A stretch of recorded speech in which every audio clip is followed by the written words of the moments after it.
In this video, I'll describe how I have achieved it on my listening. So এই ভিডিওটি আমি A to Z সব কিছু নিয়ে আলোচনা করব, কিভাবে আমি লিসনিং এর জন্য প্রিপারেশন নিয়েছিলাম এবং কোন কোন স্ট্র্যাটেজিগুলো ফলো করেছিলাম।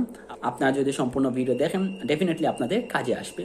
সো সবার প্রথমে আমি যে কাজটা করেছিলাম সেটা হলো আমি আমার পরিবেশটা ইংলিশে রাখার চেষ্টা করেছিলাম। সো আমি যেই সময় থেকে IELTS এর প্রিপারেশন না শুরু করেছিলাম সেই সময় থেকে আমি ট্রাই করেছিলাম আমার পরিবেশটা যাতে ইংলিশে রাখা যায়। আমি ইংলিশে ভিডিও দেখতাম ইউটিউবে। আমি ইউটিউবে যদি একটাও ভিডিও দেখতাম সেই সময় ট্রাই করতাম ভিডিওটা যাতে ইংলিশ ভিডিও হয়, বিকজ আমার হেল্প করবে সেই ভিডিওটা। এবং আমি অনেক পডকাস্ট শুনছি। টু বি ভেরি অনেস্ট, আমার এই পডকাস্টগুলো আমাকে অনেক হেল্প করছে, খুব বেশি হেল্প করছে আমাকে এই পডকাস্টগুলো শোনার কারণে আমার কি হয়েছে, আমার লিসনিংয়ের যে ক্যাপাসিটি সেটা বৃদ্ধি পেয়েছে। সো আপনারা চাইলে লিসনিংয়ে ইমপ্রুভ করার জন্য অনেক পডকাস্ট শুনতে পারেন। সো আপনারা এখন বলতে পারেন কোন কোন পডকাস্ট শুনবেন। সো আপনাদের জন্য আমি ডেসক্রিপশন বক্সে অথবা কমেন্টে কিছু পডকাস্টের নাম লিখে দেবো। সো পডকাস্ট শুনলে ভালো, অথবা আপনি চাইলে আপনার যেই টাইপের ভিডিও ভালো লাগে সেই টাইপের ভিডিও জাস্ট বাংলা না দেখে ইংলিশে দেখা শুরু করেন। প্রথমে হয়তো বা আপনি ভালো করে বুঝবেন না, বাট কিছুদিন গেলে ডেফিনেটলি আপনারা বুঝতে পারবেন। আর পডকাস্টের অভ্যাসটা আমার কিছুদিন আমি IELTS প্রিপারেশন নেওয়া শুরু করার আগেও ছিল, হয়তোবা এর জন্য আমার কাছে খুবই ইজি মনে হয়েছে। আমি খুব বেশি পডকাস্ট শুনতাম। আমি যে সময় আমার ঘুমাইতে যাইতাম সেই সময় আমি একটা পডকাস্ট শোনার চেষ্টা করতাম, প্রত্যেকদিন এরকম করতাম। আর দিনে যেই সময় ভিডিও দেখতাম সেই সময় ইংলিশ ভিডিও দেখার চেষ্টা করতাম। এটা ছিল আমার ফার্স্ট স্ট্র্যাটেজি। এখন বলবো সব থেকে বেশি যে জিনিসটা আমাকে হেল্প করছে সেটা হলো 1200 ওয়ার্ডের একটা লিস্ট। 1200 ওয়ার্ডের একটা লিস্ট আছে আমার কাছে, সেই ওয়ার্ডের লিস্টগুলো আমাকে অনেক বেশি হেল্প করছে। আমি যেই সময় লিসনিং টেস্ট দিতাম আমি দেখতাম আমার সব থেকে বড় সমস্যা হচ্ছে স্পেলিং মিস্টেক। আপনারা প্রত্যেকে এটা ফেস করবেন ডেফিনেটলি। আপনারা যদি IELTS এর প্রিপারেশন নেন আর লিসনিং দেন আর যে আপনারা স্পেলিং মিস্টেক হবে না এরকম খুবই রেয়ার। তো আপনারা এখানে অনেক প্রবলেম ফেস করবেন যে আপনাদের স্পেলিং মিস্টেক হবে। তো আমারও স্পেলিং মিস্টেক হইতো, সেই জন্য আমি কি করছিলাম, সেই 1200 ওয়ার্ডের লিস্ট থেকে আমি প্রত্যেকদিন ট্রাই করতাম এক একটি টপিক করে। এটা অনেক টপিক আছে 1200 ওয়ার্ডের লিস্টে, কিছু টপিক দেওয়া আছে। আমি প্রত্যেকদিন ট্রাই করতাম কিছু টপিক শেখার। আমার দেখা গেছে 15 দিনের মধ্যে আমার 1200 ওয়ার্ডের লিস্টটা আমি কমপ্লিট করে ফেলছি। 1200 ওয়ার্ড কমপ্লিট করার পর আমি দেখলাম আমার আর স্পেলিং মিস্টেক হয় না, আমি পুরোপুরি একটা কমফোর্ট জোনে চলে গেছি। আপনাদের জন্য এই 1200 ওয়ার্ডের লিস্টটা আমি একটা ফেসবুক গ্রুপে রেখে দিয়েছি। সো সেই ফেসবুক গ্রুপের লিঙ্কটা আমি আপনাদের কমেন্টে এবং ডেসক্রিপশনে দিয়ে রাখবো। সো আপনারা সেই গ্রুপে গিয়ে সেই পিডিএফটা নিয়ে নেবেন। সেই গ্রুপে আমি ভালো করে সবকিছু রেখে দিয়েছি। তো আপনারা চাইলে সেই গ্রুপে যেতে পারেন এবং সেই গ্রুপে গেলে আপনারা অন্যান্য অনেক ইনফরমেশন পাবেন। সো এখন আসি আমি কিভাবে প্রিপারেশন নিয়েছিলাম। তো আমি প্রথমে কি করেছিলাম, আমি ইন্ডিভিজুয়াল পার্টের দিকে ফোকাস করেছিলাম। এটাই আমার কাছে মনে হয় আমার ভালো স্কোর করার জন্য জাদুর মতো কাজ করছে, যে ইন্ডিভিজুয়াল পার্টের দিকে ফোকাস করা। আমি প্রথমে ফুল টেস্ট দিয়েছিলাম এবং আমার স্কোর খুবই বাজে আসছে এবং আমি ডিসঅ্যাপয়েন্টেড হয়ে যাই। আমি খুবই হতাশ ছিলাম যে আমার স্কোর এত বাজে আসছে, আমি ইমপ্রুভও করতে পারতেছিলাম না। আমি ভাবলাম আমি যদি ইন্ডিভিজুয়াল পার্টের দিকে ফোকাস করি হয়তো বা সেটা আমার কাজে দিবে, এবং খুব বেশি আমাকে কাজে দিয়েছে। আমি কি করেছিলাম, অবশ্যই আপনারা জানেন লিসনিংয়ে আপনার 4টা পার্ট থাকে, পার্ট 1, পার্ট 2, পার্ট 3 এবং পার্ট 4। সো আমার ক্ষেত্রে কি হয়েছিল, আমি প্রথমে পার্ট 1টাকে নিয়ে কাজ করেছিলাম এবং তারপরে আমি কাজ করেছিলাম পার্ট 4 নিয়ে। অনেকে বলে পার্ট 1 এর পর পার্ট 2, তারপরে পার্ট 3, তারপরে পার্ট 4 নিয়ে কাজ করতে। বাট আমি কি করেছিলাম, আমার এটা কাজে লাগছে সেই জন্য আপনাদের কাছে শেয়ার করছি। ডেফিনেটলি আপনারা একবার ট্রাই করে দেখতে পারেন। আমি কি করেছিলাম, আমি সবার প্রথমে পার্ট 1 সলভ করেছিলাম, দেন আমি পার্ট 4-এ গেছি, তারপরে পার্ট 2, তারপরে পার্ট 3।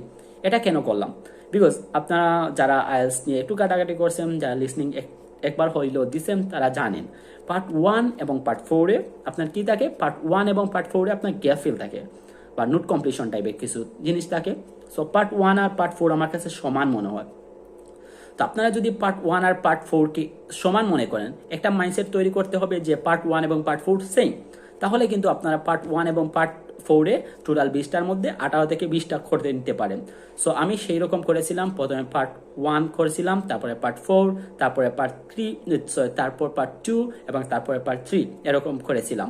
তো এভাবে করলে কি হবে, আপনার পার্ট 1-এও আপনার গ্যাপ ফিল আছে এবং পার্ট 4-এও গ্যাপ ফিল আছে। তো আপনি যদি এক জায়গায় গ্যাপ ফিল করে নেন তারপরে অন্য জায়গায় যদি আবার করেন তাহলে এটা আপনার জন্য অনেক কাজে দিবে, বিকজ এক জায়গায় আপনি শিখে ফেলছেন এবং সেই শিখা জিনিসটা কাজে লাগাইতেছেন।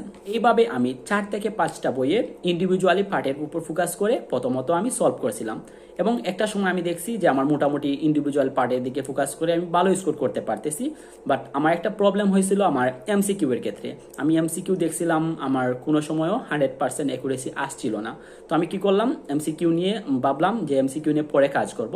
তো আমি ইন্ডিভিজুয়ালি প্রত্যেক পার্টের উপর কাজ করার পর আমি কি করলাম, ফুল টেস্টের উপর চলে আসলাম। ভালো করে বুঝবেন, প্রথমে আমি ইন্ডিভিজুয়ালি পার্টের দিকে ফোকাস করছি। ইন্ডিভিজুয়ালি আমি প্রত্যেকটা part 1, part 2, part 3, part 4 solve করছি।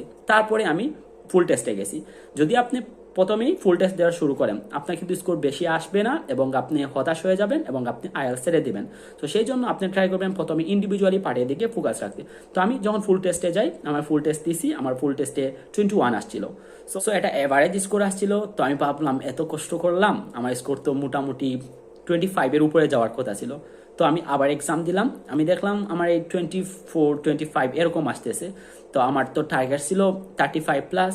সেই জন্য আমি কি করলাম, ফুল টেস্ট দিতাম। এখন কি করলাম, ফুল টেস্ট দিতাম। ফুল টেস্ট দেওয়ার পর ইন্ডিভিজুয়ালি কোন টাইপ অফ কোয়েশনে আমার প্রবলেম হইতেছে সেইটার দিকে ফোকাস রাখলাম। ভালো করে বুঝবেন, আমি তো প্রথমে ইন্ডিভিজুয়াল পার্টের দিকে ফোকাস করছিলাম, তারপরে ফুল টেস্ট দিতাম এবং কোন টাইপ অফ কোয়েশনে প্রবলেম হইতেছে সেটা খেয়াল করার চেষ্টা করতাম। যদি আমি দেখতাম আমার এমসিকিউ এ প্রবলেম হইতেছে, আমি এমসিকিউ নিয়ে কাজ করতাম। যদি দেখতাম আমার নোট কমপ্লিশনে প্রবলেম, আমি নোট কমপ্লিশন নিয়ে কাজ করতাম। আমি যদি দেখতাম ম্যাপে প্রবলেম, আমি ম্যাপ নিয়ে কাজ করতাম। সো এইরকম আমি আমার ফুল প্রিপারেশনটা নিয়েছি। আমি এক সময় কি করছি, একসাথে 2টা টেস্ট দেওয়া শুরু করি। আমার যখন হাতে 15 দিন সময় ছিল, আমি একসাথে 2টা টেস্ট দেওয়া শুরু করি। একসাথে 2টা টেস্ট দেওয়ার সুবিধা কি, একসাথে 2টা টেস্ট দিলে আপনার এক্সামে যাওয়ার পর একটা টেস্ট দিতে আপনার কাছে মনে হবে এটা তো খুবই ইজি বিষয়, খুবই আপনার কনসেন্ট্রেশন পাওয়ার বৃদ্ধি পাবেন। সেই জন্য আমি একসাথে 2টা এক্সাম দিছি এবং 2টা টেস্ট দিতাম, তারপরে আমি প্রবলেম অ্যানালাইজ করতাম। যে সময় আমার হাতে 1 সপ্তাহ ছিল, আমি একসাথে 3টা টেস্ট দিয়েছি। মকের মতো আমি একসাথে 3টা টেস্ট দিতাম, তারপরে প্রবলেম অ্যানালাইজ করতাম। যে আমাকে কিরকম হেল্প করছে আমি আপনাদেরকে বোঝাতে পারবো না, বিকজ আমি ওই সময় একসাথে 3টা করতাম, আমি দেখতাম মোটামুটি আমার 30 উপরে থাকতো। তো আমার একটা কনফিডেন্স ছিল, আমি যখন একসাথে এত করার পরও আমার মোটামুটি ভালো স্কোর আসছে, আমি ভালো স্কোর করতে পারবো। আমি এক্সাম হলে যাওয়ার পূর্ব পর্যন্ত আমার অবস্থা ছিল 37 পর্যন্ত আমার হইতো। তো মোটামুটি একটা কনফিডেন্টও ছিল এবং এই জন্য আমার কোনো সমস্যা হয় না এক্সামে এবং আমি স্কোরটা ভালো করতে পারি। সো এভাবে আমি মোটামুটি প্রিপারেশন নিয়েছিলাম। লিসনিং মোস্ট ইম্পর্টেন্ট একটা টিপস আপনাদেরকে দিতে ভুলে গেছি, সেটা হলো অডিও স্ক্রিপ্ট। আমি অডিও স্ক্রিপ্ট নিয়ে আলাদা একটি ভিডিও করছি, যাতে আপনাদেরকে অডিও স্ক্রিপ্ট এর গুরুত্বটা বোঝাতে পারি। অডিও স্ক্রিপ্টের গুরুত্ব আপনাদেরকে আমি বলে বোঝাতে পারবো না কিরকম গুরুত্ব অডিও স্ক্রিপ্টের। আপনার অডিও স্ক্রিপ্ট হয়তো বা অনেকে চিনেন, অনেকে চিনেন না। অডিও স্ক্রিপ্ট হলো আপনার ক্যামব্রিজের লাস্টের দিকে থাকে। সো অডিও স্ক্রিপ্ট কিভাবে পড়বেন, অডিও স্ক্রিপ্ট হলো, আমি বলি আপনাদেরকে, আপনি ফার্স্টে একটা ক্যামব্রিজ থেকে একটা টেস্ট দিবেন। আপনি মনে করেন ক্যামব্রিজ 12 থেকে একটা ফুল টেস্ট দিলেন। ফুল টেস্ট দেওয়ার পর আপনি ক্যামব্রিজের লাস্টের দিকে যাবেন এবং অডিও স্ক্রিপ্ট পাবেন। ফার্স্টে কি করবেন, আপনি ইউটিউবে অডিওটা প্লে করবেন। আপনি অডিওটা প্লে করলেন, ঠিক আছে, আপনি অডিও প্লে করলেন।